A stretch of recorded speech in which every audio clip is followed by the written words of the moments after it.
Ассаламағалейкум баракатух. Міне осындай рухтар бар, адамның түрін өзгертеді. Адамда неше түрлер болады.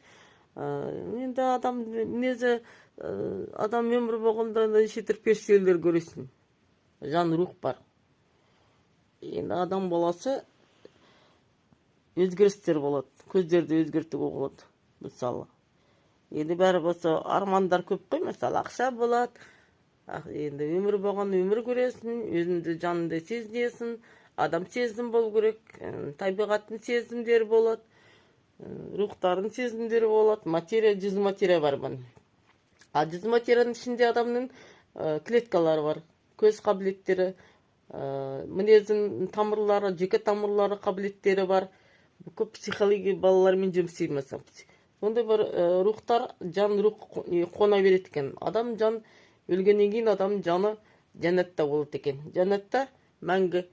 Енді әр адамның өзі сондай бір періште сияқты болады. Енді періште болғаннан кейін бұл адам баласы сондай бір клеткалар болады, жан рухтар болады, Алланың құдіреті, көздері рухтар болады, мұрнын, аузын рухтар болады, жан жүректері, сезімдері рухтар болады. Көп рухтар патшалығында. Адамның патшалығында денедегі, мен өзім адамның несін оққам. Археолог деймін, нені оқитын ана өрі. Зерттеушімін. Адамдарды зерттейсін. Мен адамның неше түрлі материя бар мін. Өзгерістер бар.